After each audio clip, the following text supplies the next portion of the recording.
নমস্কার বন্ধুরা, আশা করি তোমরা সকলে খুব ভালো আছো।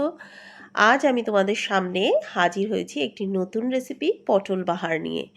এই রেসিপিটা আমি আমার দিদার কাছ থেকে শিখেছি। এটা দারুণ একটি রেসিপি।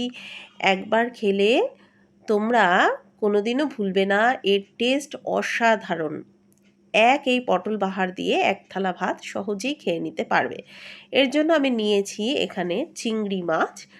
নেব যেটা সবথেকে প্রয়োজন সেটা হলো পটলগুলোকে আমি প্রথমে একটি পিলারের সাহায্যে ভালো করে ছোকলা ছাড়িয়ে নেব।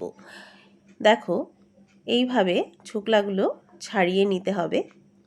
পুরো ছোকলা ছাড়িয়ে নেবে, একটুও ছোকলা রাখবে না, তাহলে পটলগুলো খুব নরম হবে খেতে। এইভাবে আমি ছোকলা ছাড়িয়ে নিয়ে দু সাইড একটি ছুরির সাহায্যে কেটে নিচ্ছি। দেখো তোমরা, এরপরে এইভাবে পটলের ভেতরের বীজগুলোকে বার করে নিতে হবে। ঠিক এইভাবে তোমরা পটলের ভেতরের বীজগুলোকে বার করে নেবে।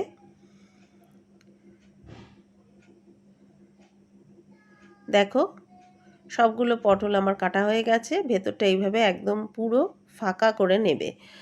দেখো, আমি চিংড়ি মাছগুলোকে ছাড়িয়ে ধুয়ে নিয়েছি আর মাথাগুলো ফেলে দিয়েছি। চিংড়ি মাছের মাথাগুলো কেটে ফেলে দিয়েছি।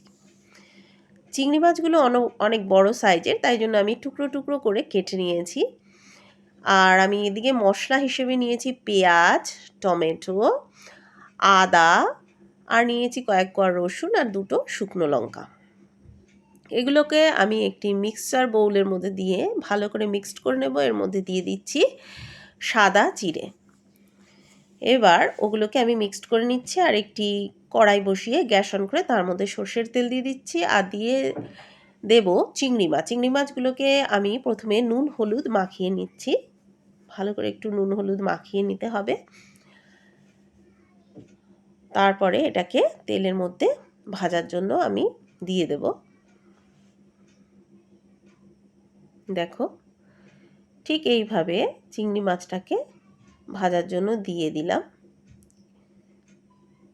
এবার এটাকে একটু নাড়িয়ে চাড়িয়ে ভেজে নিতে হবে। খুব কড়া করে ভাজতে হবে না, হালকা করে ভাজলে হবে। বেশি কড়া করে ভাজলে চিংড়ি মাছগুলো একদম শক্ত হয়ে যাবে। এবার আমি মিক্সড করে রাখা মশলাটা এই চিংড়ি মাছের মধ্যে অ্যাড করে দিচ্ছি। দিয়ে এটাকে ভালো করে কষিয়ে নিতে হবে। এটাই হবে আমার পটলের পুর, মানে পটলের ভেতরে এই পুরটা ঢুকাবো। এবার এর মধ্যে আমি দিয়ে দিচ্ছি হলুদ গুঁড়ো,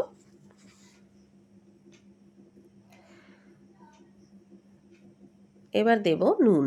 নুন তোমরা নিজেদের পরিমাণ মতো নিও, যে যতটা খেতে ভালোবাসো। এইভাবে এটাকে খুব ভালো করে কষিয়ে নিতে হবে।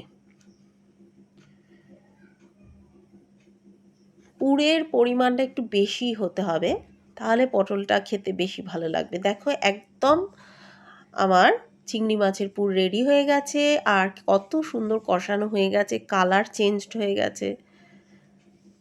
পুরটা যত ভালো করবে ততই টেস্ট ভালো হবে।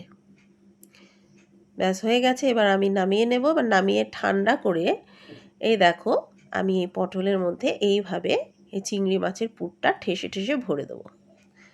ভালো করে ঠেসে ভরে দেবে। দুদিকে আটা ময়দা কোনো কিছু দিয়ে এই ফাঁকা বন্ধ করার কোনো প্রয়োজন নেই। এইভাবেই মশলা দিয়েই ভর্তি করে দিলেই হবে। ওদিকে আমি গ্যাস অন করে কড়াই বসিয়ে তার মধ্যে সর্ষের তেল দিয়ে দিচ্ছি। তেল গরম হয়ে গেলে আমি এই পুর ভরা পটলগুলো ওই তেলের মধ্যে ভাজার জন্য দিয়ে দেব। যদি একটু আধটু পুর বেরিয়ে যায় তাতে কোনো অসুবিধা নেই, তাতে তরকারির টেস্ট আরও বেশি ভালো হবে। গ্যাসটা সিম করে আস্তে আস্তে ভাজবে পটলটা। দেখবে পটলটা কতটা সফট হয়, ভীষণ সফট হবে। গেস্ট আসলে এই রকম রেসিপি বানিয়ে খাইও, সবাই তোমার তারিফ করবে।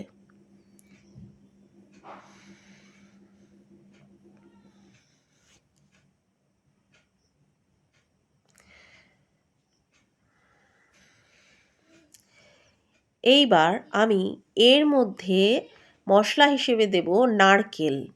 দেখো আমি এইখানে ডাবের মধ্যে যেই নারকেলটা হয় একদম নরম সফট সেই নারকেল নিয়েছি, আর দিয়ে দিয়েছি কালো সর্ষে। তোমরা এমনি মোটা শক্ত নারকেলও নিতে পারো, তাতে অসুবিধা নেই। আর দিচ্ছি শুকনো লঙ্কা, আমি এখানে 2টো শুকনো লঙ্কা দিয়েছি, তরকারিটা বেশি ঝাল হবে না সেই জন্য।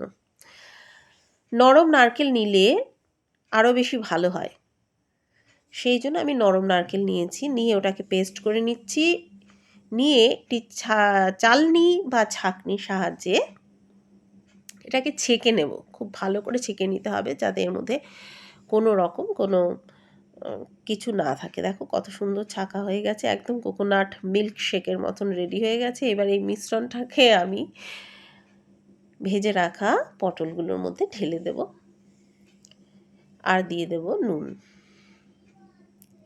সত্যি বন্ধুরা, এটা খেতে অসাধারণ লাগে। তোমরা একবার বানিয়ে খেয়ে আমাকে কমেন্টস করে জানিও। এবার একটু নেড়ে দেব। দেখো তরকারিটা ফুটে উঠেছে। এরপরে আরেকটি কড়াই বসিয়ে তার মধ্যে আমি সর্ষের তেল দিয়ে রাঁধুনি ফোড়ন দিয়ে ওই পটলের তরকারিটা ওর মধ্যে ঢেলে দিলাম। ব্যাস রেডি হয়ে গেল আমার পটল বাহার। ভিডিওটি যদি ভালো লেগে থাকে তাহলে অবশ্যই লাইক, শেয়ার, সাবস্ক্রাইব করবে। Bye bye friend.